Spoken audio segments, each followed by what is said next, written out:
Welcome back to the Juice. Bang.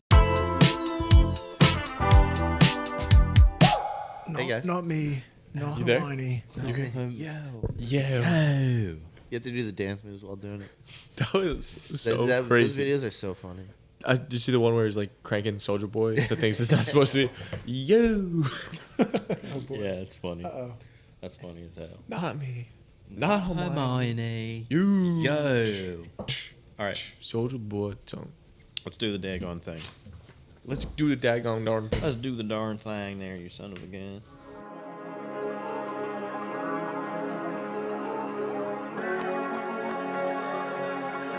Look, tell me who you know doing things like the Lemon Boys do it on the way to the top. This just elevator music, matter of fact. Spikeball's full of a bunch of losers. I'ma put it in reverse like Fanaki, cocky. Never be killing these brothers softly. I had one blue moon, but I think I drank it on the way here.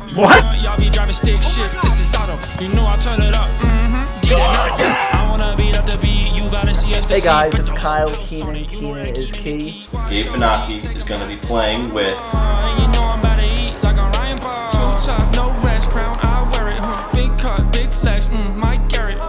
Run the game round here, this is natural. And you know I got the touch like a match pole. Spike lemonade, on the way to the top, about to elevate. Spike lemonade, and the boys don't play, better get it straight. Come on! Honestly, with the Discord, dude, I honestly just thought it was like, it was a bit of a bitch ass move. Are you serious? That's so good. Can I see the back of the shirt? Sure. Okay. Um, I had to remember my line. You're listening to Spiked Lemonade, the only Roundnet podcast that listens to, the only Roundnet podcast that squeezes out all the juice in the community right now. I'm here with Joshy Boy D. Donato. and a special guest, Benny Boy D. Dantowitz. and as always, behind the computer, working the digits. Zach Vance. Yes, sir. Yes, sir. So, yeah, we're here with Ben. And before we get into anything with Ben, we had a giveaway on our Instagram last week. Yes. And we have a wheel, and we're going to spin it. And with everybody who liked and shared our post, so for future giveaways, be on the lookout. Follow our Instagram at Spiked Lemonade Pod. And then you can enter some more giveaways in the future. We're giving away 3 Spiked Lemonade Pod t-shirts from the Lemon Lounge. What's the Lemon Lounge, Josh? Lemon Lounge is where you can go and buy your favorite Lemon Lads and Spike Lemonade Pod merchandise. Supports our group, helps us get around to more tournaments, see a little bit more of us, and certainly helps your drip. If you win this contest here, there's a variety of colors. I think it's 5 that the Spike Lemonade Pod tee comes in. So take a peek on the post and or our Shopify site. What is it? Lemon Lounge? At lemonlads.myshopify.com. This is why this man's got to be around. And let me know what color you'd like. We send it direct to you. So that's the dream. We're going to do the giveaway now. Thank you very much for everyone that liked, commented, and shared via the story. Breaking news. Spiked Lemonade Pod made another mistake. Not too bad, but just a little one. So when we were recording, we were messing with our switcher system to basically we can do a lot more live on the spot with the graphics, that the new graphics you saw in the last episode. But what comes with that is with new equipment comes new mistakes, right? So we forgot to link the audio from the new soundboard to our new software, right? And our new scene, I guess you could call it. So when there was a graphic up, you couldn't hear a word we said. So I cut it, right? And now, right now, is where I'm going to come in and do the wheel spin that got cut from the original edit. So, without further ado, let's get right into the winners of the Spiked Lemonade podcast t-shirt giveaway, right? Remember, to get into this, you had to like our post, share our post on your story, and follow the account. Make sure to do that for new giveaway opportunities. let's get right into this. And now it's time for the first spin and for the first winner of the first ever Spiked Lemonade podcast t-shirt giveaway. Oh, this is a close one. Ooh, Nate Coons. This is a New Jersey guy, a New Jersey round net guy, I guess. I think he's from PA. But what a fantastic kid, playing with our very own Lemon Pat Fazio this next upcoming year. They're going to make a run for Premier. They're going to be scary. 2 tall, lanky guys. All right, let's get into this next wheel spin for the next winner.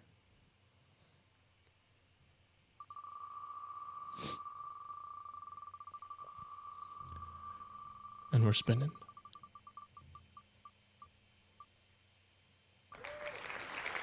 Andrew Warren, another New Jersey round net native who's from PA. This is starting to look like it's going to be rigged, but I promise. You can see it on the screen right now. You can see it. But yeah, Andrew Warren, congrats, man. He was just on the trip to Orlando with us. Great guy. But he was lacking something on that trip, and that was some SLP merch. But not anymore. This better be your favorite shirt, buddy. And the next spin, the final winner of the SLP giveaway. Oh my gosh, all these have been really, really close. Macy Pinsono. I hope I didn't butcher your last name. If I did, I apologize. But Macy, congratulations, man. This is going to be your favorite shirt. It's the one I'm currently rocking. It's so soft. It's so comfortable. It's going to be the shirt you want to wear every single day. If you want to go to the mall, if you want to go out to dinner or to a spike ball tournament, this is the shirt to wear. So congrats to all our winners. For the winners, make sure you DM us at Spiked Lemonade Pod on Instagram so that way you can tell us what size you want, what color you want, and ultimately we can get this shipped out to you. Congratulations again. Thanks to everybody who participated, and back to the regular podcast. Make sure you DM us size, color, and then ultimately address. Address that we'll need, we'll send it to you. Yeah. It'll arrive at your doorstep. So it'll be sick. Congrats to all the winners. Yeah, congratulations. A lot of fun. We're going to try and do another one of these soon where we're maybe a hoodie, maybe something a little bit, in that lane. We'll see how it goes. But yeah, just different ones. Yep. The only way to look and know about this though is to follow our Instagram. So please do. Spike Lemonade Pod. Yeah, it's a big help. So we have episode 28 here. Yeah. We're here with the one and only Ben Dantowitz. Haven't met any others. Yeah. USAR and all things USAR. We're answering all your questions and our questions. Enjoy. All questions answered Here. now. Right now. Now. Now. And then we can just get into it, right? Yeah, right now. He said Okay. USR like a ton of times there, though, right? It was too many times. I'm a really good editor. Yeah. He is fantastic. Oh, so you're saying okay, I'll put you to work. Actually, Yeah. This is USR episode. I'm not talking about post-production Please, anymore. please. I'll chill. All right. First and foremost, Ben, for those who don't know, what is your involvement with USAR currently as it stands? Great question. For the last 3.5 years, I have been one of a ensemble on the volunteer board of directors for USA RoundNet. It's a young nonprofit, and the way nonprofits work is you have to have a board of directors. Those people, pretty much like stewards of making sure things go okay, and they're actually not allowed to be paid. It's a thing for nonprofits in the U.S. So, I could get paid to do something like if I don't know, ran coffee and you wanted to pay me to do that for some USAR thing, but my actual role as a board of directors member is fully volunteer. All right. That's interesting. So like even if USAR started making money. I'm not the priority. Interesting. So where would that money go? So the money already goes to a lot of things. I think the 3 biggest buckets would be right back to like players and programming. Second bucket would be making sure things like legal things are done well by people who are actual lawyers. I'm not a lawyer.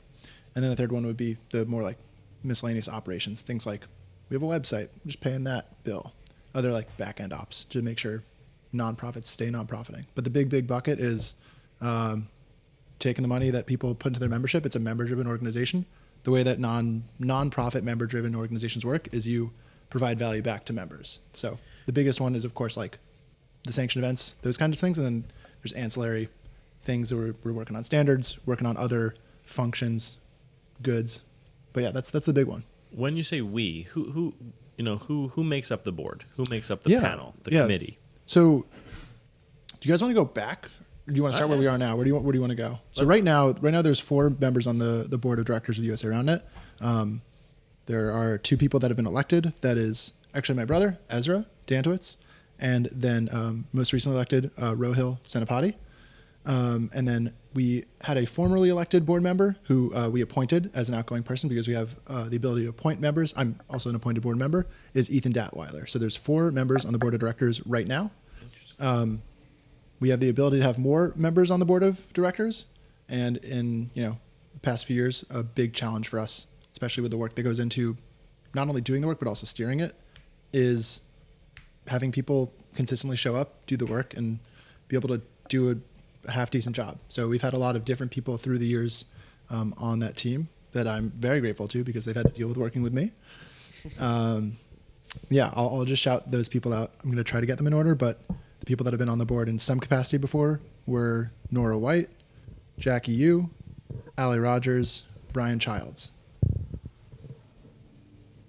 So what ultimately made you go from a player, because that's where you started, right? You started playing the sport, to turn around and say, I don't want to play anymore. I think I want to just focus on the back end of growing the sport.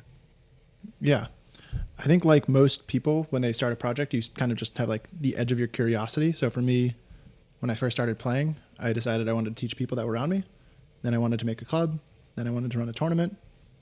Then I wanted to connect more tournaments together. Then I wanted to connect more clubs together. Ultimately, what ended up happening in middle of 2020, late 2020, is that Spikeball leadership there at the time, Jack Scotty, who's now the president of the IRF, and Nora White, who's now taken her talents to another sport. The 2 of them worked really hard on development of the sport. And they noticed and they understood the track that we were on with Spikeball pretty much being USA RoundNet in function, plus also being a RoundNet manufacturer, didn't make sense long term, that there needed to be an independent body for the sport to steer the sport and kind of be of, by, for the community and RoundNet the sport first and foremost was needed. And so I was among some of the people that got tapped and asked if I wanted to serve on that board. So that's specifically how I got involved in with USA RoundNet. And as far as not, being as much of a player as a player first, I think everybody continues to play, is I looked around and similar to lots of other projects in the same vein, it was a question of, do I have the ability to do this? Maybe a bit. I'll learn as I go. But also, like, we really need this. So I know that this is going to be an important thing for the sport, is to have people doing these kinds of things. People working on USA RoundNet is ultimately the thing that I've probably put the most time into as a single project. That's, not just about me. Why do you do it? Why do I do it? Do you do it because you love it? Do you do it because you love the game? Do you do it because you love to organize, lead, because you're a hustler? What keeps you going? Why do you do it? Mm-hmm. I think in line with that curiosity, I'll speak specifically to USA RoundNet. I've learned a lot about a lot of different things. And so what's very cool, the same way that maybe a player comes into the sport and says, wow, I can be like a really high level player in this sport because it's not that big yet. For me, as someone who, when I first started working on USA RoundNet, was much earlier in my like professional career. What's that mean? My professional career. And so because it was a much smaller ecosystem, I had the opportunity to get to learn, try, fail at a lot of different things in the professional world that I now get to have those experiences back in the real world. And I can speak to them. So, I'm not going to be on the board of a big Fortune 500 company, probably ever. I don't really want to be. So for me personally, that's a lot of the value I've gotten out of it. Obviously, service to other people is another big piece of it too. There's a lot of value in that. I think those are the 2 big ones. But yeah, I've had a couple of really good conversations with other people, I'd say like peers who also volunteer for their national governing bodies, their NGBs around the world. And that's pretty much the same thing is it's being service oriented and you get experience that you don't really get to have other ways. As it pertains specifically to USAR, Do you have any? Now I know kind of what moves you and motivates you. Do you have anything this year that you'd say USAR is going to accomplish X, Y, Z this year, and I'm going to specifically be a part of why that's done? You know what I mean? Something that you say USAR is going to do this, and I'm going to help it get done this year. Yeah. To step away from myself, something that's really challenging with USA RoundNet being so new for people who maybe are trying to understand, like, oh, is this just like a brand that's popping up? Versus if you look at countries around the world, they didn't have a multi-million-dollar company in their home country just running tournaments and building systems and things like that for them. So there's a lot more buy-in. In the US, trying to figure out what actually gets people excited has been, we want people to compete. We want to get better. We want to be at tournaments. And so taking a lot of strategic work from the past few years for USA RoundNet, where we've spent so many hours on, I'll call it standards, processes. How should the sport work? How should we go about changing rules? How should we observe? What's a good tournament? How do we sanction tournaments? All those standards. And actually not pivoting, but adding on the layer of now a national series instead of just a national championship or just having sanctioned tournaments around the country and trying to build more interconnectivity. I think the word connection is probably the biggest focus or theme that I'm prioritizing. And that shows up in a lot of things that we have already announced or are working on and are continuing to work on all the way through, not just for the high-level players that want to be national champions or play for Team USA, but also for the mid-level players that want to continue progressing and have more motivation that they can seek and find through their national governing body that supports that, and all the way down to the bottom for people who are bringing in people at the grassroots level, making sure that they have pathways to be involved and part of the national ecosystem. Those are the things that I'm very excited about and are also the hardest.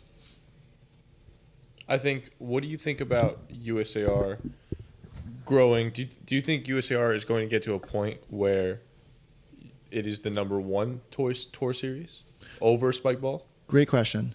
And how important do you think that is for the sport? So right now, the sport is in a really interesting spot where we have, I'll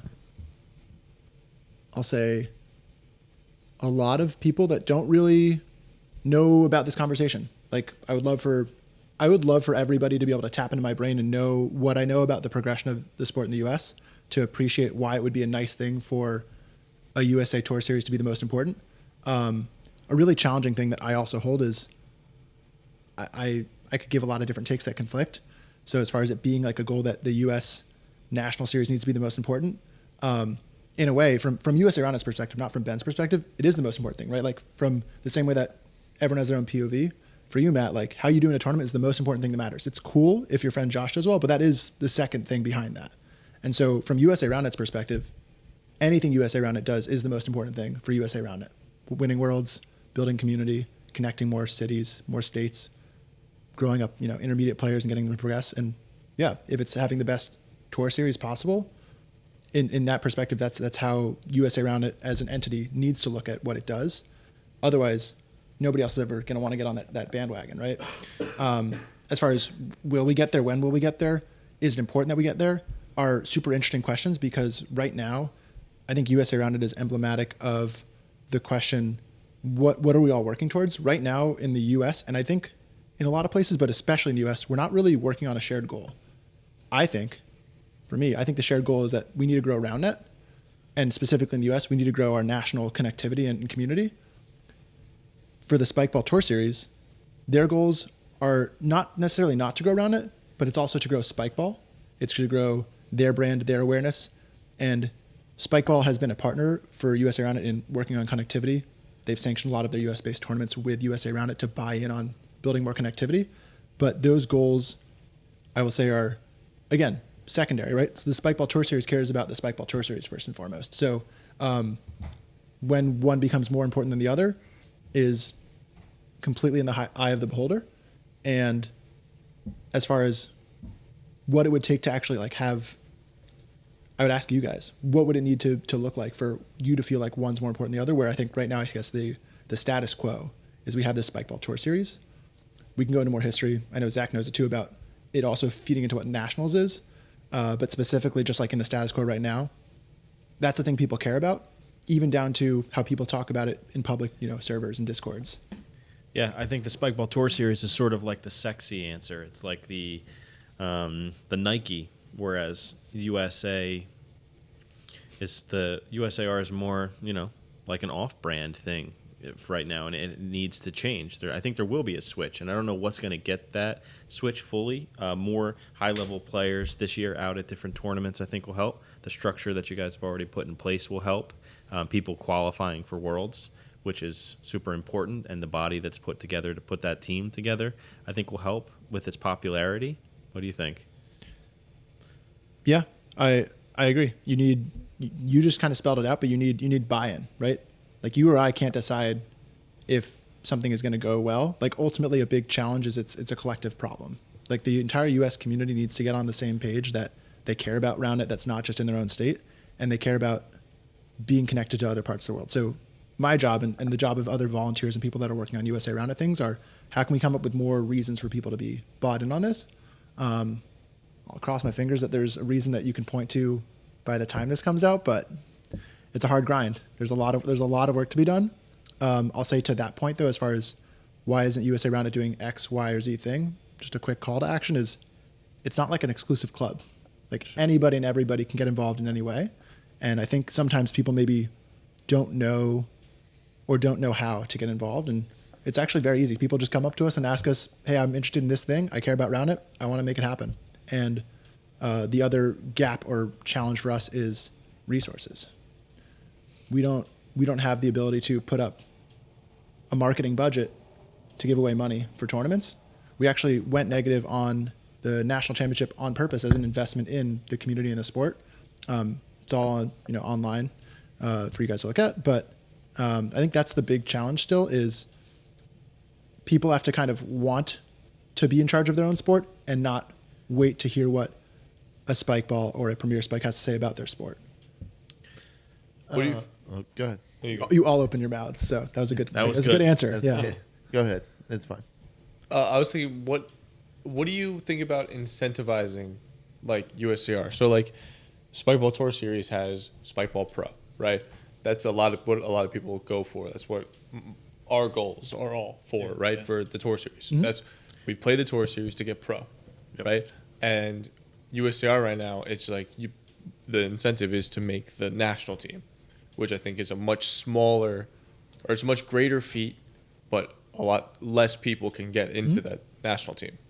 So right now you are kind of gearing your incentives towards top level players, especially when nothing's guaranteed. Like you're incentivizing like, hey, come out, play. If you do really well, then we'll consider you, right?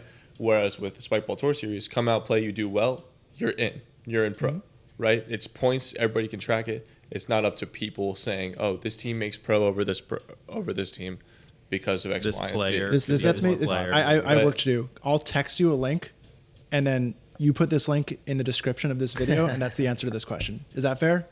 Sure. Okay. Absolutely. Cool. My question is For incentives for people to be interested in playing in USA Roundnet tournaments besides just being the very best or winning nationals. Okay. Cool. It's in the I'll link. I'll bookmark it. Check it out. my question kind of ties into that a little bit of like what have they done differently this year so far versus last year that to try and get people to buy in, or even years past, like the to get people to want to play USAR events and things like that. Like what's changing? What's changing? Yeah. I think it's beginning of 2024. I think the biggest change between 2022 and 2023, we shared a lot of this in our General Assembly at the end of 2023, is how many more communities we got in touch with about having their events be sanctioned. So just like quick, 1, 2, 3, 4 is the top of like the USAR pyramid, right? Like from the USAR perspective is nationals. Mm-hmm. I guess Worlds, is also important, but nationals is the big event. Then there's the national series. That's new this year. Last year we had a lot of sanctioned events, and then below that there's your unsanctioned play, your pickups, your leagues, your casual tournaments. And that second level up, those sanctioned events, were something that went much, much higher last year in 2023, which is a really good thing for a lot of reasons. But the biggest flashpoint of that was in 2022, the vast majority of sanctioned tournaments in the US happened because Spikeball had a tour series, and they said, we're bought in on USA Roundnet. We will make sure that these events are sanctioned.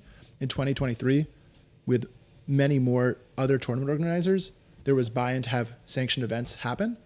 And so there's kind of like an all angles approach here where we want players to want things to be sanctioned. We need to make sure we're providing value, and we work hard to show value for people who are running tournaments, make sure we support them with resources and make it a value proposition that makes sense to want to be sanctioned, above and beyond the warm fuzzy feeling that you're part of something bigger, which definitely carries a lot of weight for me.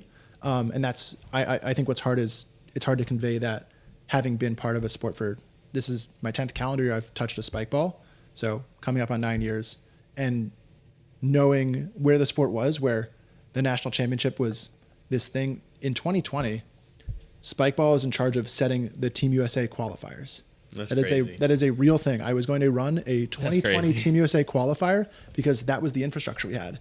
And now so when people talk about wanting these things, it's very challenging to demand too much, but I also can appreciate the feedback we get on needing to reach and push ourselves harder, because it's still actually very early for USA Roundnet as compared to Roundnet in the US or Spikeball or any other brand in the US that is pushing the sport in some way.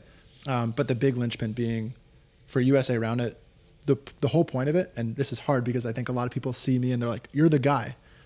I'm not the guy. I'm a guy who works really hard on USA Roundnet and am begging everybody else to put 2 cents in, sometimes literally, because that's how we get there. And in particular, it's not just the doing the work, the growing the sport, but it's also the just participating in the forums. It's the being a volunteer on a panel, offering to run a sanctioned tournament, showing up for a focus group, giving your feedback on all carries being legal. Like we didn't just do that, right? Like when I work on this stuff, the hardest part of working on USA Roundnet is that my mindset is it's not about me versus some other projects I work on that are not about me, but like I'm in charge.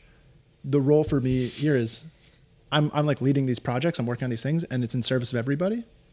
And sometimes I don't get a lot of input back, so I have to come up with my own answers. That's I think the hardest part is me trying to read everybody's brain and Give help. feedback. Yeah. Participate. Why do you think people don't do that? I think people don't know that it's valued. Yeah. So I hope this helps. Yeah, absolutely. You For matter. For the tournament directors out there, why should they get something USAR sanctioned? Like, to be honest, when I was looking at it with New Jersey Roundnet and I was sent the links and stuff to be like, oh, fill this stuff out and then apply to be a USAR sanctioned community and have USAR sanctioned events for a newer organization still growing, or like on the revival, on the up and coming, it seems like a lot more work, and we are not in that position right now to take care of that. It's a great question. So how do you expect those smaller organizations to be able to tackle that new workload? I think the first starting point is just raising your hand, and I don't think you're someone who's like, I don't want any part of this. It's more of like I need help.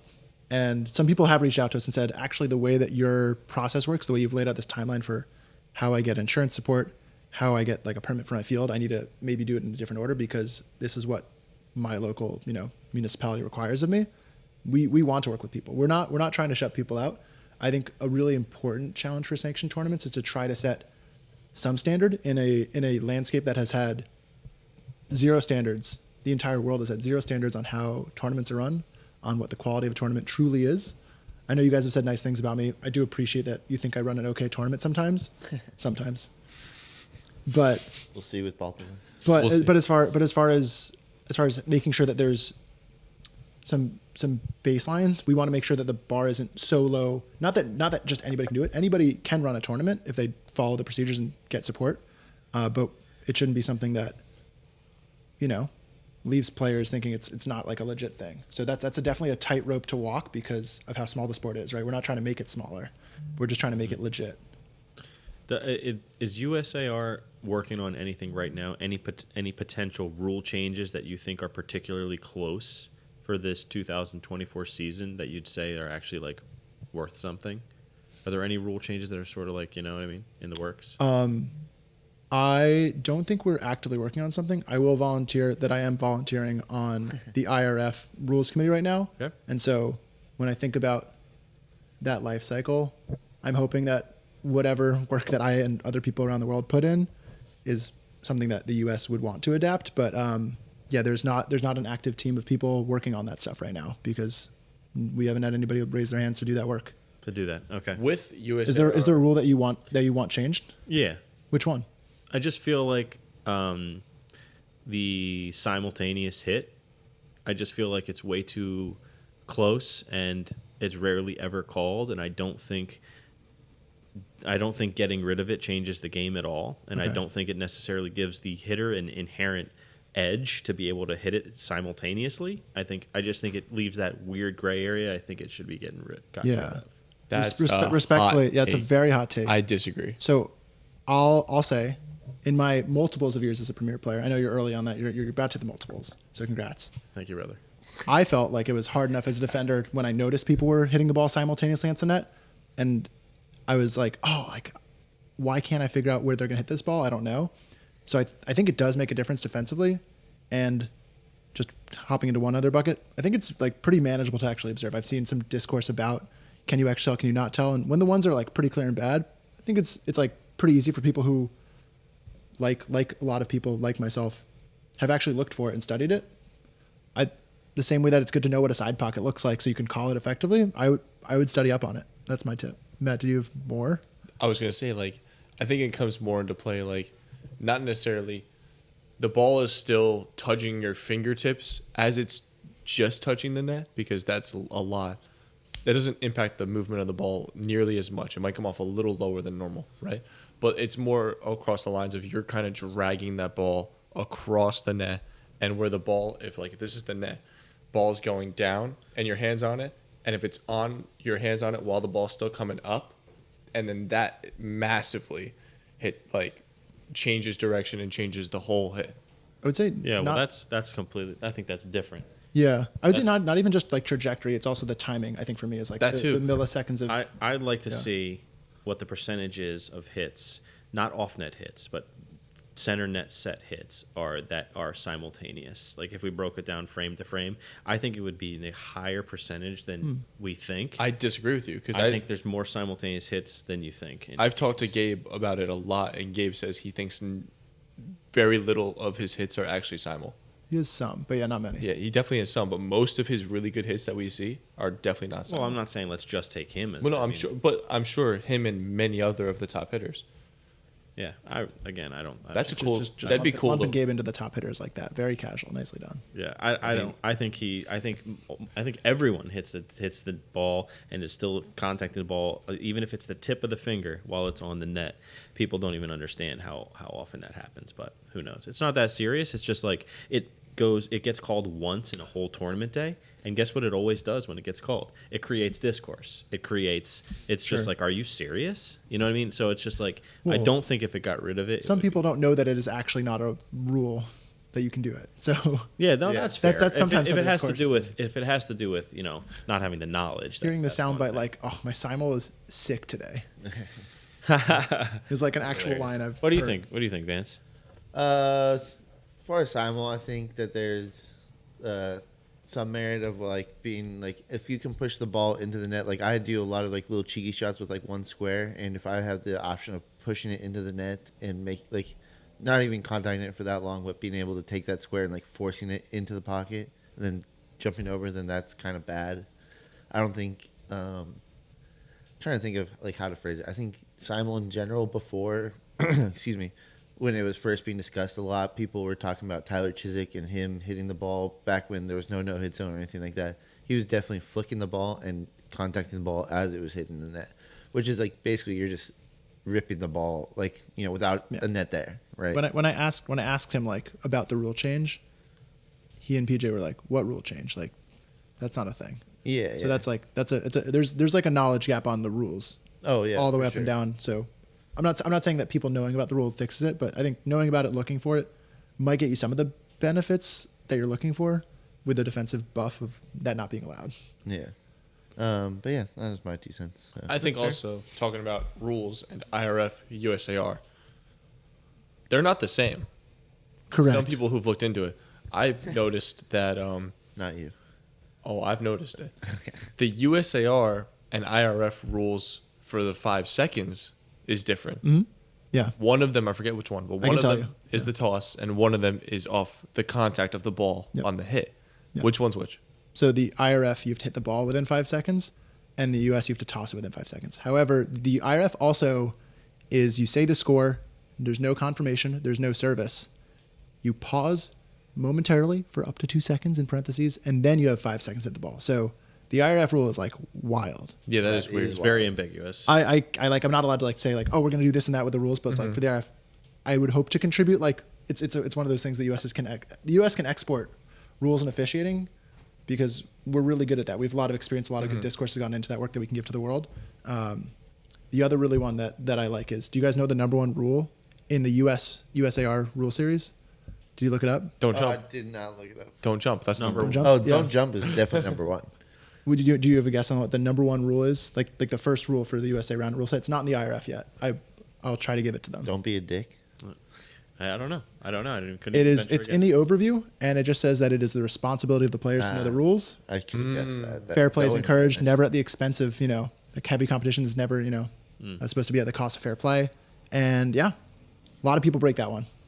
That's like where it comes down to like when you look at like tennis versus round net and the amount of more civility I guess there is when playing like tennis players. Sure. Like they're way more honest. They're way more lenient. Here's If a there was- question: it's like- should every player that wants to play at whatever top level it is, whether it's STS Pro, USA Round Net Pro, whatever the thing is, should they have to pass some sort of like rules assessment that they actually know the game?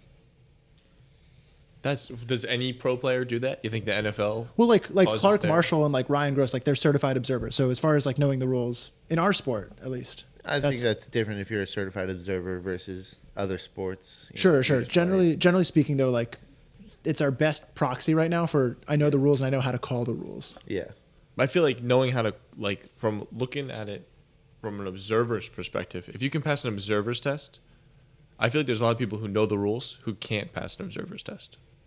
Because maybe it's just looking at it from a different perspective. Interesting, a little bit because it's not just self Yeah. officiating. So that's fair. But I do It'd think be a nice thing to have. Help.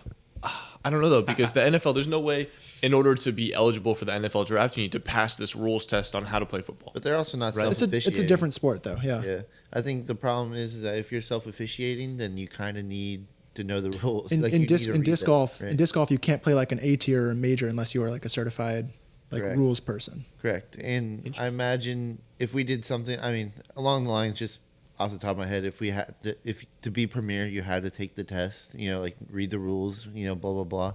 Like I imagine a lot more games would be called more fairly, like self-officiated, no observers. Or even better, like if you want to qualify for premier and you're a contender player, you have to have like passed that test. So like the guys that are winning the bracket Oh, that'd be and some of the women that are winning like that bracket, like they're all playing by the book instead of it being just like you guys Yeah, have covered it. crapshoot. That's Oh, slog. wow. Yeah.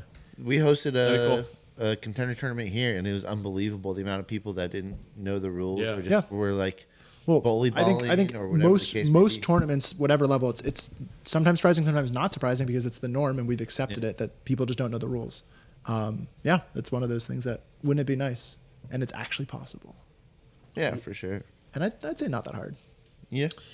I mean, they can't know, like, take me to, page 4, rule 76. Like, it can't be like that. No, of course but not, it but should be. You need to survive in a game. Correct. I think if that was if that was a benchmark, I don't think it's unfair for you to go. As you go and you do your USAR certification, you have 10 questions in front of you. They're not super complex. No. You get to answer them, and you get to move forward. And then you're like, damn, I didn't know that. Yeah, the Like, certification to do TDs. If you want to be a tournament director for a sanctioned USAR event, it's a 10-question quiz. It's based on like 2-page document, Sick. shorter than the rules thing. But like, yeah, that kind of stuff is super important.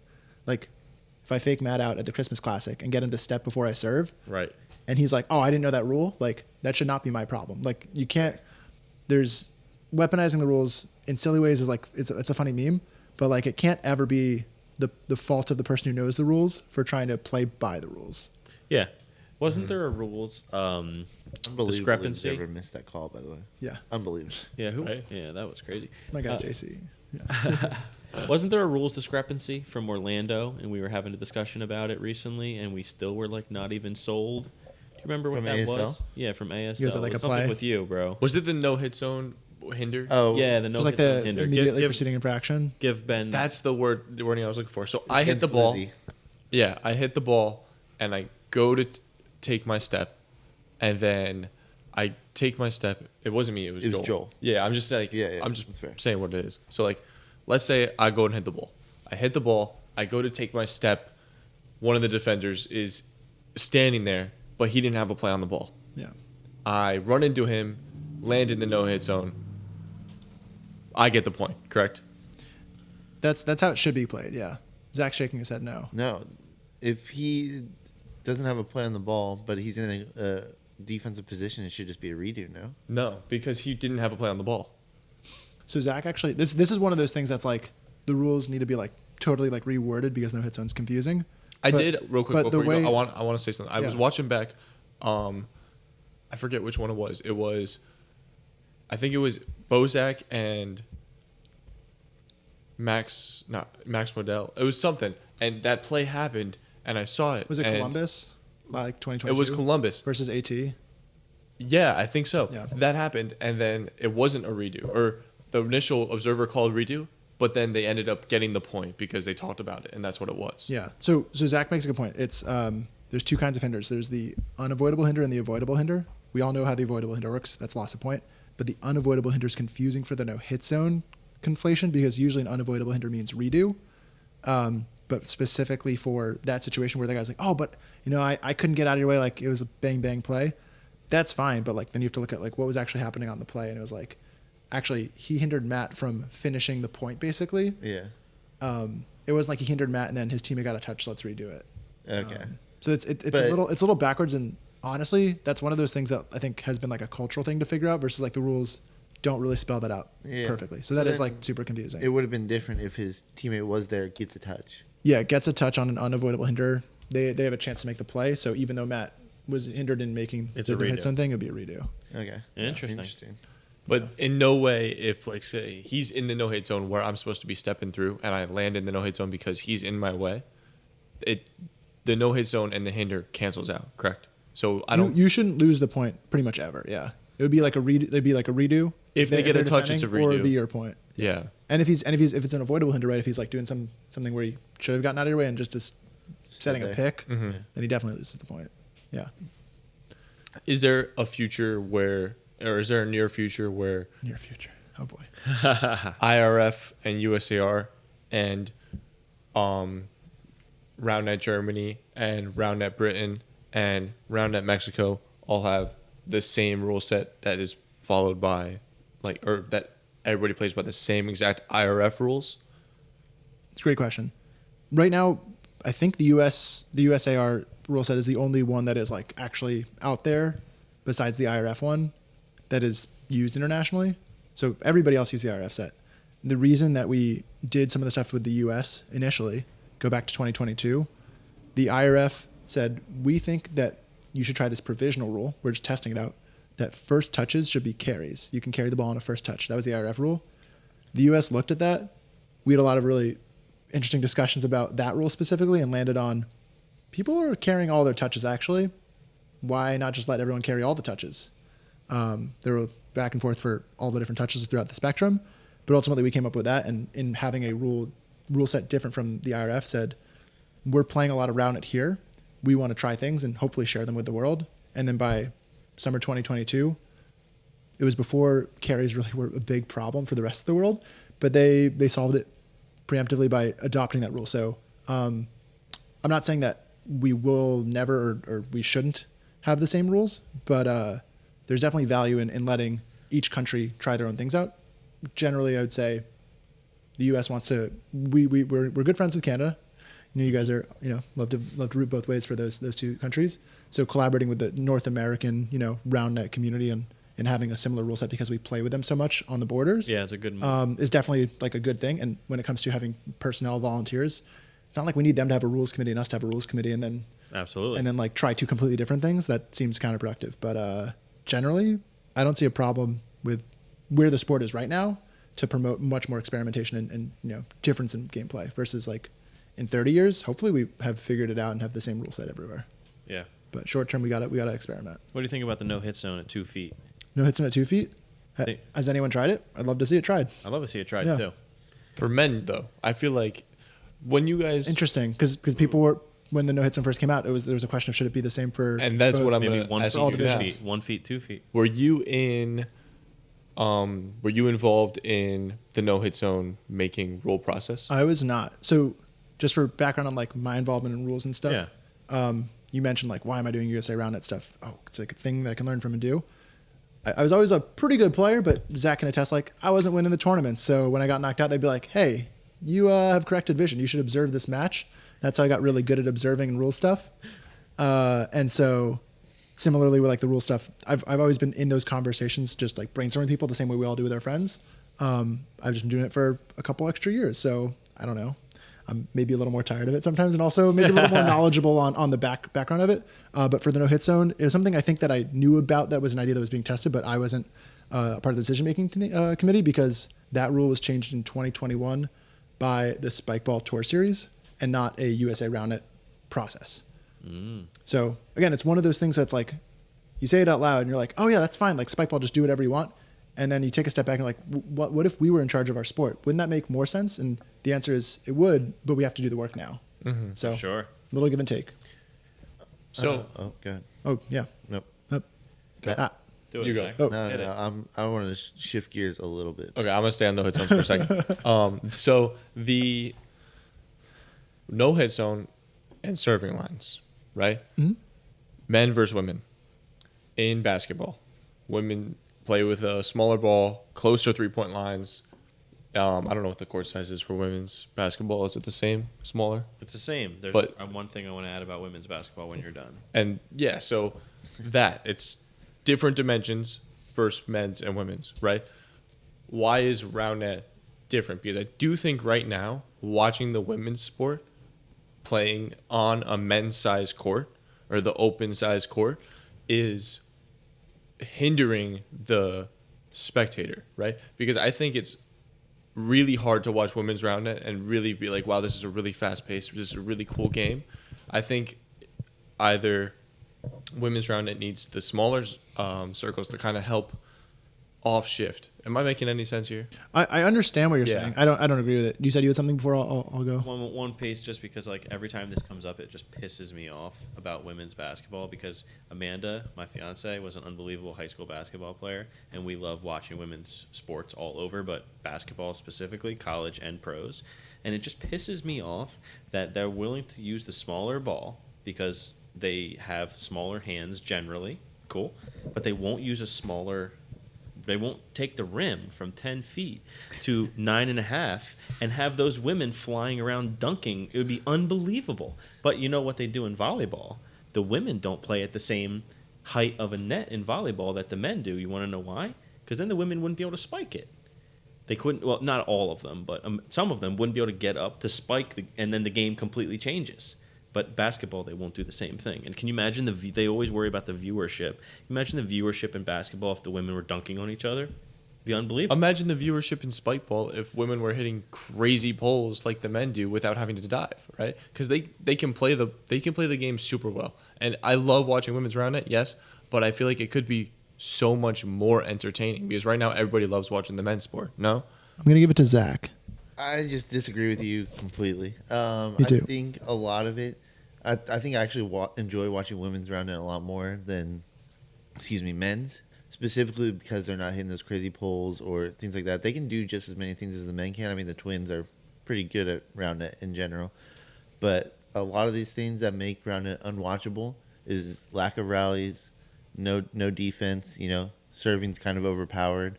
And I think that in women's round net, those things are dialed back a little bit. So there's a lot more touches and a lot more scrappy plays, diving around and things like that. Very similar to volleyball, like you're making that comparison, where like men's volleyball is a lot faster pace and just smacking the ball straight down hard. The rallies don't last nearly as long and things like that. But women's volleyball, they're a lot more about spin shots and things like that, and being able to keep the ball up. The liberos doing their best they can, running around and things like that. Is that true though? Is there they average more possessions in a women's game versus a men's? Yeah. Okay, because I'm going to look that up. So maybe, okay. Not so, that I don't believe you. I got to see that. But go ahead. so maybe the women's sport is good where it's at then, dimensions court-wise. Right, and maybe the men's And maybe need the to men's extend. needs to get extended. Which is, I can get behind that a little bit more, but I think Ben has 8-foot serving lines, 2-foot no-hit zones. It'd be an interesting. I'm just trying to figure out a way to keep this on round net. I don't know all like the data points. I know like biggest sport in the world is Zach. Oh, soccer. Football. Easily. Yeah, good Yeah. try. Football. Football. We're in America. Pretty sure it's the same Soccer. dimensions on that one, and it's like that's the most commercially successful sport in the world. Viewership is like something that I think is always contested. I think the round net specific problem, or one of the round net specific problems, isn't like the quality of player, the rules we're playing by. It's that we are not doing a good enough job making the sport a place that women want to come play in and come stay in and grow and compete and thrive in. So because the quantity is smaller, we have a much smaller chance of having this cache of really elite women's athletes. Whereas for the guys, it's a place where people have come and stayed for many years. Ryan Reno is probably the best example of someone who has played for so long. I beat Thomas Hamilton one time, like a decade ago. Like those guys got in the sport and it was a place that they felt like they could stay in and grow in and then get sick. And right now we don't really see that as much on the women's side, not because I think of any other thing. There's lots of levers you could pull, but I think that is, if not the biggest one, maybe one of the most important ones to pull. Yeah, I mean, I'm with him. I definitely think that the numbers and the lack of sheer numbers in the game from a girl's side is tough because you're not going to get that same. But I don't know, man. I'd like to see what it looked like for the men. I'm open to all sorts of experimentation. I think the challenge right now is we've only got so many players, so much time.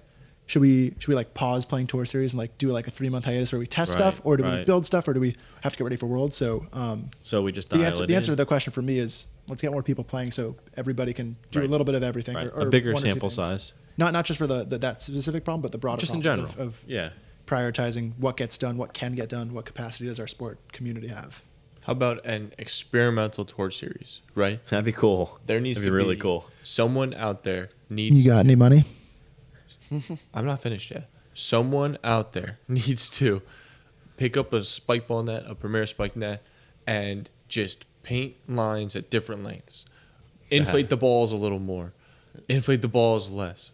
Someone should go out and just make up rules to try it. You Right? guys know about the experimental I was net just project? about to bring that up. What is it? I've heard about it. So it's a guy in California, Tucker Judkins. Among the people that as soon as someone does something like that, I feel like part of my job, my role at USA Rounded is to reach out to that person and say, what can I do to help you? Like you clearly want to do something to grow the sport. That's great. You've said you want to commit the time to working on experimentation. Awesome. What can we offer you guys? And that's where it's like, I think to tie it back a bit, part of my goal is just making sure as much as possible, not that we stay on the narrow, but that we at least move in the same direction as a collective. But yeah, for the experimental tour series, Matt, yeah, I think like some people are not playing on certain equipment right now because they're worried that it's going to mess up their game. So, Right. not that like people's egos are so big, but if we can't even like cross train with like a different ball or a different set, then how are we going to get people to cross train on this other thing that's super random? Perfect transition, ball and set. Nice. Looks to me like there was some back and forth in the Discord, and I've had a couple back and forths with Mr. Taylor Sanford, and he was under the impression he had a real good chance at being the main provider with the Premier Spike for USAR and USAR sanctioned events. Was the ball dropped there on USAR side, on Taylor's side? Was it a miscommunication? Give me the actual scoop, because it just he was a little bit. I felt like he was a little bit upset, but not like crazy. You know what I mean? Sure. Give me the details. So I'll just take the goal first, if that's Sure. okay. So Please do. For setting up, you mentioned like the sanctioned tournaments. So sanctioned tournaments can be played on those two sets right now. Those are the only ones that people have come forward and said we want to play sanctioned events on Premier Spike and Spike ball equipment. Great. To date, 0 tournaments have been played on Premier Spike sets that are sanctioned. That's something that anybody can do. Taylor also can do that. For the national series, a specific goal we set out when we were building it out was we want this to bring people together. Again, that's the theme. The goal is not about this, making things smaller, shutting people out. So we set up a process, more or less like an opportunity for people to bid, Spike ball, Premier Spike, on if they wanted to sponsor and be like the equipment provider, manufacturer, sponsor for some number of the tournaments. And we set it up in a way that neither of them could have sponsored all of them. What ended up happening is Spike ball ended up sponsoring a good chunk of them, and Premier Spike didn't end up sponsoring any of them. And I think publicly Taylor and I have said it's chalk it up as a miscommunication. So as far as who dropped the ball, I think that's, that can be anyone's perspective. I think both Taylor Premier Spike, USA Roundnet, both are not thrilled that that kind of like unity and like opportunity to bring the sport together with more manufacturers hasn't happened yet, at least for like these regional tournaments that are happening. As far as, was it like the national championship, other like national level events over the course of the year, and of course sanctioned events too. We're very invested in making sure that that's an opportunity for people to do. But something that's also really challenging is just the realities of who maybe needs to be putting in that time and effort. I know, Matt, we've talked a little bit about, like, am I going to personally buy like Premier Spike sets so I can run a sanctioned tournament? Or is that something that someone else has to put the capital up for? For USA Roundnet, it's a bit of an in-between. It's a yes and, right? We want to put resources into making that happen. We want to make sure it's accessible. If you want me to go further on the ball dropping. Sorry, I know I'm a long-winded guy. I think I want to know though, like what needed to happen that didn't happen in order for Premier Spike to be able to cover a couple. Was it just a money thing, like them sort of being a little bit gun shy? No, I don't think it was the financial side of it. I think USA Roundnet made a point of making it accessible for either or both companies. So Spikeball now does have 100% of it. No. Spikeball is sponsoring 4 of the regionals. Okay. There's one regional that doesn't have an equipment manufacturer. That's the South Regional. Okay. More or less what ended up happening. Again, miscommunication. I think for both USA Round and Premier Spike, wish that it had gone a little more smoothly. But yeah, for Premier Spike, not like following the process, or for us not making the process clear enough to them to be bought in on it, didn't happen. And for their part, they weren't interested in sponsoring the South Regional, so that is without a manufacturing sponsor. Okay. So for that South Regional, the tournament director can basically use half Spikeball sets, half Premier Spike sets, and that's okay? I think our expectation was that for these tournaments, it would be on one set no matter what. My understanding, I haven't read the Fuego page closely. I think they're going to use Spikeball sets because it's a logistical, feasibility. Like obviously for Premier Spike, the challenge is not just sponsoring, but then also logistically sure, having happen, the sets, right? Yeah. But yeah, those are the things that I think USA Roundnet, again, is as an entity, not from my perspective, wants to make sure that that's a possibility so that we can continue to have everybody playing Roundnet. I think one thing I'll say as my individual self is a lot of people talk about making the switch from Spikeball to Premier Spike. I think that's really binary thinking, and I would want to think about making the addition that people should be using maybe multiple types of equipment. Otherwise, we're just making our sport smaller. If we think about switching, isolating, being all or nothing, it's not very constructive. That's how I feel about it. I'm not a spokesperson for USA Roundnet, but USA Roundnet is pretty invested in this similar kind of vibe. No, go ahead. Why doesn't the IRF or USAR or somebody just say, like every other sport has it, this is the dimensions of the ball. The ball needs to be this big, it needs to be this heavy, made of this much material, and put whatever logo you want on it. But every ball should feel the same, like with a basketball, right?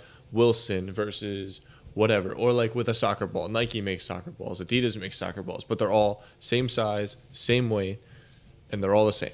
The goal, you can get a goal that's 2 different brands, but it's going to be the same exact dimensions, right?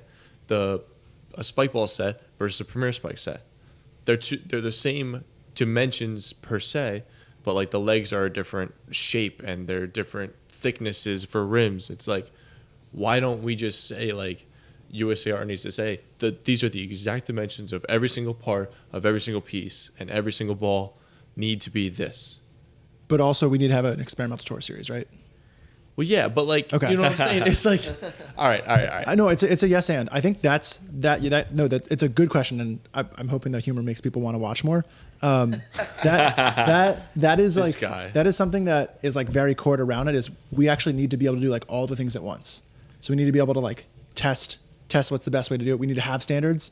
There is an IRF equipment committee that exists, and I don't know exactly what they're working on. And the challenge for them is setting guardrails for what's appropriate, in the same way that when there's when there's sanctioned tournament guidelines, here's how you run your tournament. This isn't exactly how you run your tournament, but you can't have a dumpster fire of a tournament and call it a sanctioned event, because our sport needs to be a little bit more legitimate. And ultimately, what's lacking there is resources. Like the fact that for Spikeball, there was like this period of time where someone up their chain was messing up their balls and it wasn't in their control, and they just yeah. they just like suffered for that, where like people just had bad balls. It's like, oh, if that's where our sport is resource wise, like there's no way we can set the bar this high, even though we all know we want the bar to be higher, we want to achieve more with it being professional, with the things being, steady balls, having a good structure, having a ball that's consistent to play on. It's hard. I think the answer is it's hard. That's why we're not doing it. It is tough. I would say a lot of good ideas come out, and the answer is like, you gotta wait or quit or build it. Make it like not you build it, but like you gotta build the sport that can actually support that existing. All right. Yeah. How about the weighted pro set with the sand in the legs? Terrible. Yeah, I'm with you on that. Yeah. My one funny gripe was I ran a bunch of challengers last year on the Spike Ball Tour series. Yep. I didn't know that was going to be a thing at the time that I had to deal with when I was like, oh, perfect. You guys take the sets. Amazing. But yeah, I think that was the worst of both worlds. It was like, they're harder to manage. They break more easily, and they like litter sand. Mm-hmm. Yeah. It was just a litany of. Yeah. And I have a lot of love for the people that worked on that, but I think it was too focused on one thing. Right. Which is again like hard, right? If we're like, you can only make a ball like this, then we'll never innovate. So some good, some bad. Some players liked it, I heard. Like when people heard that like the Spike van was bringing weighted nets to the challengers, they were like, "That's sick." And I liked playing on them a lot. Yeah, but I made my own set weighted, and it's a big regret of mine because that set is now a POS, and it's just like, I don't use it anymore because it's just broken to hell. Like it's so, it's. I like that he spelled out. He didn't do the thing because you can't curse on here. That net is a piece of shit. Okay. I just want to switch gears a little bit. At ASL, there's a bit of a point of contention. This is going back to rules and observers. Oh, nice. You put the hat like on that. the time. Gotcha. Guy. But anyways, there was a point where Team Quebec, I don't remember who was playing or what exactly. They hit a serve and they thought, not Team Quebec. Ryan Moreno hit a serve towards Team Quebec, and it was contentious because they thought Rem. Team Livonia thought good, and the observers were talking about what they thought the thing was with communication, right? We all know the hand signs like clean, rim, blah, blah, blah. And one of the observers, I won't name any names, Ryan Gross, was one of the people watching Pocket, not the guy, I forget the term exactly, but he did this instantly to communicate that he thought clean. And everyone in the crowd just started cheering, instantly. And Max Modell was pissed because he was like, I was thinking about what my answer is, but you did that, and then suddenly it became it is clean. That's, I feel like, something that's kind of tough. And like, is there any way that could be different with hand signs of like observers communicating with each other and something like it? I get that you don't want to have them meet up every time, but I feel like that was like a turning point in that series because all Ryan Gross did was this to communicate what he thought happened, not what did happen, if that makes sense. Yeah, good question. Again, we talked about reading the rules. Yeah. Observers are supposed to I don't think it happened for ASL necessarily. I think they were aspiring to like have everybody certified that observed. But certified observers know that on a serve, there's a given person with a call. So if the serve is rim, the person who's focusing on that call, it's their call. It's not like something you can confer over. And so that's been a really helpful way to prevent and reduce like friction on huddling up every time there's like a side pocket call where it's just like, hey, Josh, you were looking at high. What'd you think? And you're like, I was looking at high. And I'm like, cool, I got side pocket, right? Like, what are we doing? Yeah. What is this? So part of building those standards out was to help with that. I don't know exactly the call. It sounds like you don't know exactly like who was where, or if maybe the wrong person made the call. Yeah. It sounds like either the right person made the call or the wrong person made the call and the right person was like, wait a minute, I want to make the call. As far as like managing that specific scenario, if you're in that spot, if I was observing and like someone made the call where I was like, that was my call, I would probably assert myself and say, no, like that's my call because that is how we are. That's how like we're positioned. That's the standard of observing, right? Like it'd be really crazy if you like check swing on like the first base ump and then the third base ump was like, that's a strike, like he's out. Right. Like you'd be like, yeah, like I see that everyone said that. Like weird moment. We'll talk about it later. But right now, like that's my call. I'm gonna make that call. Would be my advice. Okay. Obviously, if it's a live play and something you need to confer over, that's the kind of thing that you probably do need to let go if someone just makes a call. Because that's weirder to like hold up and be like, no, like let's talk about it. True. But yeah, as far as the actual pointing and signaling, usually what I've done with a lot of observers when we get more experience is we just point. If you point at yourself if you have a call, and you can point away from yourself if you don't have a call to make. And that's not if you have a sure call. It's you either have the call or you don't have the call, is how the observer guidelines go. So if you have the call and everyone says they have the call, then you confirm, you say, what was your angle on that rim clean hit? Like, oh, I had this angle. Okay, cool. Like, I have a call, but it's your call, not let's huddle and debate about it for 5 minutes. Yeah. Because I think that was the big thing, is that they were trying to confer from across the fields to each other, and he was saying, oh, I thought clean. But then everyone sees him do the hand sign, and then it's like, oh, that was clean. The crowd goes wild, and they're celebrating. Yeah, it's for like game that. 2. Yeah. Correct. I want to keep going with all things USAR, but if he opens the door to ASL a little bit, You did bring out the hat. We did bring the hat out. Were you ever approached to help with ASL in the tournament in Orlando? In a personal capacity or like USAR capacity? Personal capacity. Personal capacity, yes. Okay. And you felt like there wasn't enough in it for you to make the trek? Were you busy with other things? I was asked to work for a rate that I thought was not fair to my capability that I add to tournaments. Okay. I think that's fair. Yeah. To do what? Did they just want you to be sort of like posted and help run the fluidity? To be the head observer. Because I'm the best observer in the world. That's right, Rich. Let's You go. guys want the hot takes, right? Want- Rich is good at observing. There's lots of people who are okay at observing. Rich has missed more calls than most people because he's made more calls than most That's people. fair. And that's exactly what I have to say about myself, too. Some people have said, I've seen you miss too many calls. And I'm like, but have you seen the calls I've made? Yeah.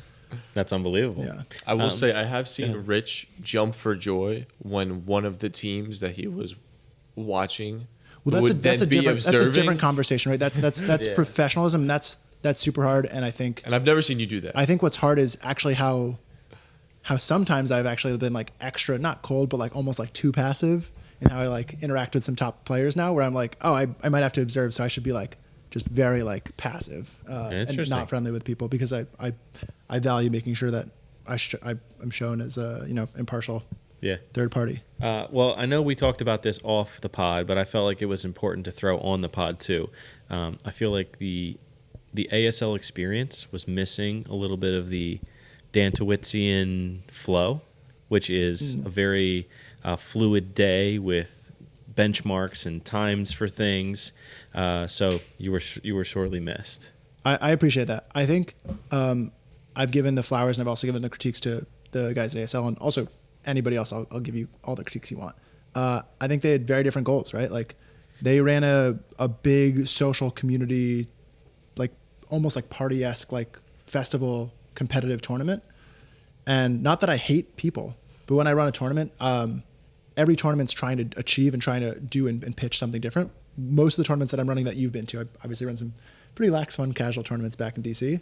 I'm trying to engineer, can we get this tournament to like fit a certain mold, so that if we can be really consistent with schedule and things like that, all of a sudden content, other pieces that come into the puzzle are much easier to layer in, as opposed to just winging it.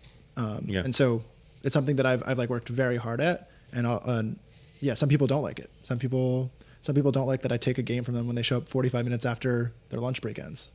But yeah, Florida. I think the big pitch for me is in growing the sport, at least on like the tournament side of things. I'm not a professional doing it. For the most part, I'm like able to pay myself maybe about a minimum wage, maybe a little more with all the hours that go into it.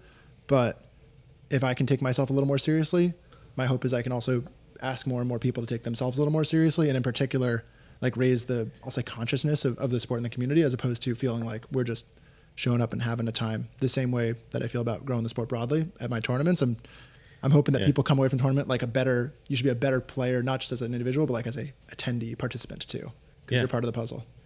True. So if you guys want to see that BDANT structure, and if you guys want to be able to feel what it feels like to start at 8:32 a.m. on the dot, make sure you go to one of his tournaments. Have you ever done that? Have you ever said 8:32? I would love that. Now I'll try to make that happen. Please do. Put it on Flango. I think like you the same said way that last I've week. been- I was like, I've been asking Matt to like put like the shots up in like the post prod. It's like I'll take the note. I think my hope is for me. I'm also trying to focus not on just like doing a good job myself, but also teaching and getting other people in the loop, the same way that you get players better. you need to build up other tournament directors, other event directors. I can't be the only one doing it, especially if I'm not living on it. So having more people skilled enough and learning about it is something that's a passion of mine. And yeah, with USAR and having standards around it, we have some amount of support there. We're trying to get, I think, more and more layers on there to make people more equipped and more successful in doing all the round it things. So what tournaments can we see that B-Dance structure at this year? The 832 structure? The any structure? Yeah. I mean, your Ben Dantowitz signature structure. oh boy. Can we go ERS? I mean, we talk ERS. We can talk about that. Yeah. Well, which ones are you hosting? Yeah. What tournaments this year? I'm tournament director. I'm the TD for the USAR East Regionals on March 2nd. I love that. So I'll be there. I'm slotted in to run the East RoundNet Squad Championship Tournament, July 19 and 20 in Pennsylvania. And I think the only other like big tentpole that I'm locked in on right now is the Christmas Classic, the East RoundNet Championship, December 21st, all the way at the end of the calendar year. That's the end of the East season at least. And yeah, there's definitely some other places where I will try to make myself useful, available. I know, like I'm tentatively hoping to go to like Boston, help out with that tournament up there with that crew. That's a fun crew. I don't know what's going to happen for Worlds exactly. I know we'll talk a little bit more about Round Network and goals for Round Network, for another pod. But yeah, I know for Worlds 2022, I did a ton of work on the back end helping out. And I would love to help because it's something that I want to make better, but I also don't know what's going to be in the tank for helping out with Worlds and yeah, maybe some other tournaments too. TBD. All right. What about ERS, dude? I feel like we got to touch on ERS. We could touch on ERS. Yeah. ERS this What year. about it? Yeah, ERS East is going Roundnet to. Series. Yeah, it's going to be sick this year, man. Why do you say that? Why this year? Why do you say that? I think that Is it because you're going? Yeah, we're winning Probably. the squad one. I know that much. it's a good question, bro. I'm fu- just funny. hyped for it, funny. and No, it's interesting. Maybe I just because I'm appreciate more it. aware of I it. appreciate like the excitement. Obviously, it's like a flattering. Again, it's like nice that that you're bought in on it. The same way that I want people to be bought in on whatever their local regional thing is. Yeah. Yeah, I don't know what's different from last year to this year for you as a player, and then we can talk about. More I'm trying to put it through my head as we speak. Maybe it feels more like maybe more serious, and maybe after finishing the season with the Christmas Classic and seeing the level of play and being like, damn, like next year, like I feel like we could be competing for this title. Mm-hmm. I was just like, dude, next year ERS, I need to dial it in and play. And then the schedule came out, and then I'm already like locked in for 3 or 4 of the events. And then I was just like, actually, I could probably do that one. So now there's like 6 events and everything. I remember you texted me like, I want to play all of them. And I texted back like, you're not going to do that. You don't. I think we want to have more than you want to play, which is based on the feedback that people wanted, a couple more closer to them. Yeah. But what, like, for instance, what's the one after Baltimore? What comes after Baltimore for you? There might be a hole in the schedule getting filled. Okay. So I don't know what we're doing for April. I know we were trying to come up with some ideas. But we might have something popping up in May. Honestly, I don't have it memorized. I'm working on all these tracks. I'll probably have the dates memorized come like April, just because usually what happens. I don't know if you guys do it, but for me, I'll just like memorize my Saturdays, where my trips are, where they aren't, what I'm helping out with, and then all of a sudden you could tell me like when's like the 12th, and I'll be like, that's a Tuesday. Love it, because I like all my Saturdays. So I can just like add up to 3 or whatever. Yeah. But yeah, it's a funny thing because again, I think the East RoundNet series is something I've put a lot of personal like time and blood and sweat and tears into. But the way it started was like 6 years ago. Yeah, I looked around the East Coast and was like, we have all these tournaments. Like, why don't we just throw our lots in together and say that it's part of a thing that's bigger than us? Yeah. And it was really cool because at the time, everyone that was like bought in, that were like the key decision makers, were like, yeah, that makes sense. Like, let's just buy in. And I actually wonder if that would be as easy to pull off now if it didn't already exist. Would be asking everybody up and down the coast like, hey, like, do you guys want to buy in and make this a thing? And people might be like, like, what's in it for me? Like, what value can you offer? I know. We had that conversation. Zach and I did discuss that, and it's like sometimes it's maybe not the best fit, and that's okay. And of course, like, my job, if I'm trying to connect dots, is I need to make sure that people feel like there's value in being connected. So, yeah, I have a lot of gratitude for a lot of people that have either run tournaments or helped in different capacities on the series throughout the last couple of years. We took a little hiatus with COVID, but right. But yeah, it's definitely something I would love to continue to see be bigger and better. And when I think about where it was a while back, like, I mean, Roundnet in the East Coast was like pretty sick. Yeah. When we first started it, and now we're okay. We're good. Doing well for us. We're good. We're moving in the right But direction. yeah, I kind of love that vibe of kind of the way that you got your, NJR or the GWR or whatever, like other local community that you're part of. But then also having like the next level up and being able to compete against those people, but also like grow and grind with those people. I know, like as an example, you've got like Dynamite is like one of your like favorite teams, and they're like sometimes here in the Jersey area, but also they're mostly not here. But it's still part of that like regional camaraderie that if they go out, across the coast, that you're rooting for those East guys, and I think that's part of growing that community. Are you guys rooting for Dynamite? You're not rooting for them anymore? Who was rooting for? Did I ever say I was rooting for Dynamite? I just from what I've seen, Did I you seem to be a ever pretty say big fan of that's them. crazy? At one That's point. crazy. I don't know that I If ever it's have. Dynamite versus like some California boys, I think that's what I mean. Oh, I think that's I'd what, take not rooting Dynamite against your own over. guys, just like recognizing some of the talent that's come out of the Hate East to break Coast. it to you, but California guys. I ran into a wall Probably there. My do. bad. yeah. I was gonna say I've never spoken a word to either of the guys from Dynamite. really? Maybe I'm Never. thinking of a different team that popped up recently that wasn't New Jersey that you guys were like, go for that, like good for them kind of thing. Okay, that could be. We talked highly on Dynamite because they Maybe it did was just pop maybe out just of that. nowhere. Maybe Maybe- just that, maybe it yeah. was- just maybe it maybe just like giving them their flowers, not Maybe like their saying we're cheering flowers. for them, but just like, hey, like that's cool. People are doing Who do you that. think Dynamite is, Josh? Who is Yeah, Dynamite? now That's the now I'm question. excited. That's I the did not thing. mean to put him on the forgot. spot. Yeah, Who is It's Dynamite? Ariel Wish and Charlie. Charlie. Yeah, Ariel Wish and Charlie who? Charlie he lives in California. Now. I Cameron. forget his last Does he? name. Camarena? Yeah, something like that. He wears the Blue Tufts jerseys. Dynamite. They get like crazy results at tour stops for no reason. For no That's reason. okay. That's okay. You have to show me the just- flango. we You have to show me the can flango. just cut this last 2 minutes and post. Yeah. They do really well at camaraderie, bullplay. the camaraderie of the East camaraderie, Coast, yeah. rooting for Zach Vance. It's crazy. Right? It's like we can all get behind Zach Vance because Yeah. he's from the East Coast now. He's one of our Yeah. guys now. I had an interesting while. thought. I don't know how crazy you can get with the flango, but what if like how we like to get people to sign up early? Mm-hmm. You know how that's a good thing because I think I it drives do. numbers. Do you guys know that's a helpful thing? It is 100% helpful. Dude, what if, and I don't know how if this is possible, tell me. What if you had a price in mind for like your opening day price? Like if you get in day one, it's this. And then you have your final day price and it's this. What if you could get that price every single day to go up $1? You can, and It's just a lot of reason. Well, so it's a That's little bit. It's crazy, a though. fair bit of manual work, which is annoying. You can't set like a every day like if then. That's not like that. That's not like that crazy not thing to that not bad, have.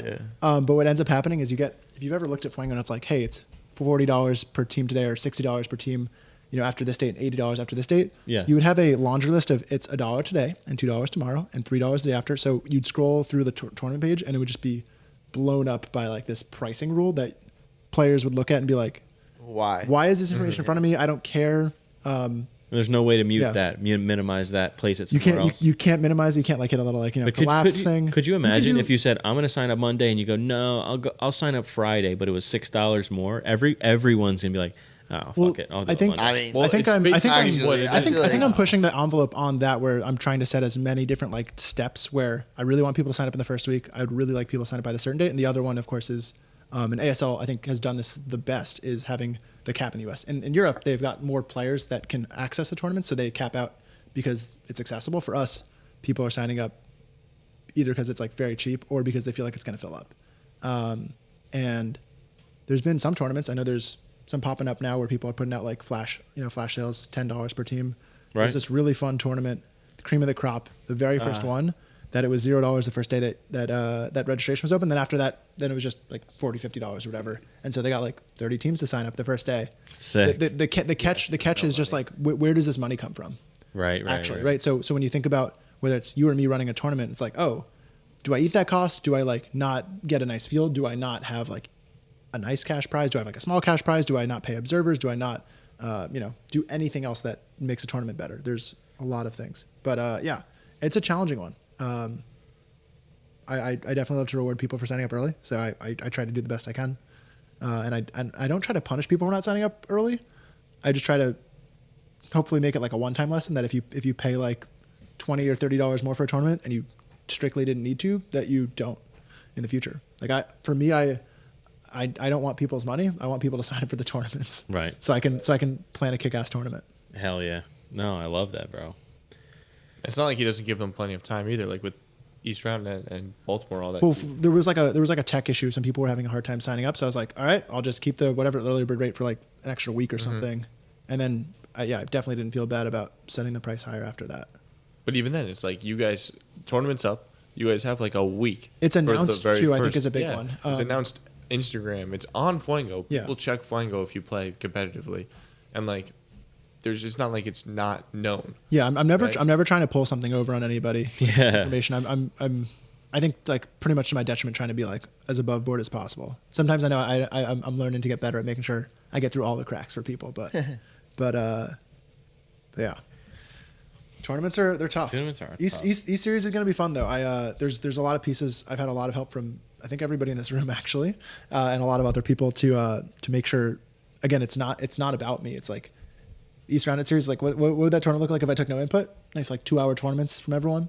You know, pool play to 5. Full plate of, yeah, Yeah, exactly. and then we go to the pool and we just vibe. And we hang. Yeah. We That'd just be sick. hang 10. Yeah. That'd be sick. Right. So no, making sure that I'm bringing in those voices, and especially the voices of the people that are not the loudest. I know this is a pretty loud group here, but also Yeah. the people that are actually putting their money where their mouth is. Sure. The people that are going to run the tournaments, people that are going to play, the people that are advocating for new people coming to the sport the same way you guys are all talking about. So yeah, I'm definitely excited about the East Series. It should be a good time Me too. if you're in the East. If you're not in the East, SLL. Too bad. So is you, that you know what I'm rooting for? I'm really rooting for the East Roundnet women to show out to the Tour Series this year because we only had one local East player in the championship tier last year. Mm-hmm.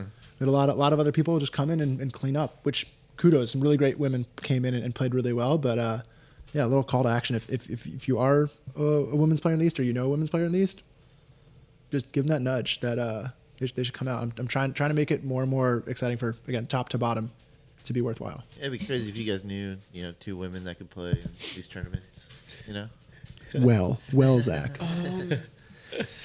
You know any pro Anyway. players, Matt? Yeah. A few. You can change the topic. It's okay. We can do it Yeah, non we can sequitur. all- Non sequitur. Yeah. Pivot, How's the pivot. weather? Cold. Yeah. So we're Cold we're recording in New Jersey right now, South Jersey. Hmm. How far do you have to go home? I think it'll be like a 2.5 hour drive home. Do you want to just sleep here tonight and go home in the morning? I love this is like live.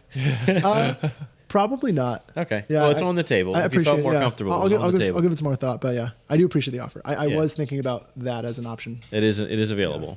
You know what's Okay. interesting is you have about a similar drive that I have, Oh, and yeah. I'm in New Jersey still, Yeah, that's crazy. and you're driving 2 states away. Well, we're like almost on the edge of like where I want to get out of New Jersey though, right? I'm like popping out. Yes. You're Yes. Close. He's close to the Delaware. And then I'm popping through Baby State, Delaware, like Baby state. Yeah. Are there any Full round net state. players in Delaware outside of you? I'm number 1, baby. Well, is there any number 2? No. That's so funny. They're probably Maybe my mom or worst something. worst player in the state right here. Yeah, worst player in the state. Yeah. Delaware round net. Where you at? Yeah, right. Udell? They tried- yeah, Udell. I've tried playing with Udell before. Me and Tyler Chiswick, actually, when Tyler Chiswick was the number 1 player, went to Udell and like just to see like if there's people there playing. And we saw people playing like, oh, could we play? And then we like just clowned on them. Like probably played people like 7 times and didn't leave the net the whole time. It's all these randos. It was so funny. And we just like went home. And I just remember we got in the car and I just looked at him and we just both started laughing. It was so funny. But they You had think- a club at one point and then it kind of fell off because they didn't want to go to tournaments. So there's like one guy and then he kind of stopped playing, blah, blah, blah. Do you think because you went and clowned Blah, on them, blah, blah. that Yes. was the end Yeah, of you should've just all let 'em win. spiteful? You should have let them have a little fun. Should have let them win, bro. Not. Why would I let anyone Doesn't do that? Udell have longtime fan Max Gunnison? Oh. Bad observer, Max. Oh, Gunnison. true. Is he Actually, Dell? he's the Is he worst player Dell? in Delaware. Is he Dell? I don't Yeah, think he lives in Delaware though. No, bro. he's from He Jersey. goes to school there. But he goes to school in Goes- Delaware. Graduating, Yeah. right? Yeah. Yeah. Or graduated. Still there. Oh, there, Dylan AU's there too. IU? I don't know how to say his. He plays with Max, so he's kind of sick. Good guy. Yeah, well, I don't know. I feel like anything last things you wanna touch on? I feel like we did a pretty. We could talk pretty about solid- a lot of other, We could talk about a lot of tangents, things for but- hours. Yeah, we definitely could. I don't want this to be the last time we venture in each other's worlds here. Sure. We'll see each other multiple times this season. Do you usually just Airbnb or do you hotel? I'm pretty. Or I do you- try to buy in on like the tournament hotel because Okay. I know it's like a real thing that makes a difference. That's a separate topic, but yeah, Does it really? yeah. So the short of it is the same way that like we need to like kind of have more of an economy within the sport. If we can demonstrate to local tourism boards that like we don't just like play the tournament and like crash our grandmas and then go home, and we actually like spend money in the local economy, then that like not only makes them like want us back, but also sometimes can unlock grants where they're like, we want to give you money to come to our city and play here because we know you're going to stay in our hotels and you're going to eat in our restaurants, and then we can track the actual economic footprint that Rounded has, which by and large it's totally okay to sleep on someone's couch, but if you're able to, it does move the needle. Pretty Yeah. cool. Yeah. Pretty cool take. Yeah. I'm going to try and do more hotels this year then, because I didn't do many. But I'm going to. I think it's something that's, again, it's superhuman to be like, oh, that's where my friend lives. I'm gonna crash on his couch and hang out with my old buddy, and or just if your friend's local. So I don't mean to like shame anybody, and everyone's got different situations, but yeah, that's we all got to. I mean, that's not the number one way to put money into the sport, but it is a way to put money into the sport. And Something to think sick. about. It is. All right. Well, listen, we'll wrap it up here. I appreciate you making the trek and spending some time with us, bringing us some fantastic. What were those cookies called? Arugula. Arugula? No, that's just a salad. arugula. That's a Just salad. I was gonna say I thought arugula was some I made sort of that vegetable. mistake. Rugela, or sometimes you Rugula. sometimes like ch at the end, like rugelach. Arugula. Yeah, but Dude, but you know what his problem was? You said this is arugula. Like I did, It's I know. arugula, and I was like, these are rugula. these are arugula. Lie. They're Arugula. Yeah. That's awesome. But thanks, man. I appreciate you, bro. Spike Lemonade Pod, episode 28. 28. Yes. 28 with the boys. Yeah. Good stuff. 28, bro. Thank you, man. Yes. Appreciate Thank you. it. Appreciate it. We're out of here, boys. See you at the tournament soon. Deuces. Bang.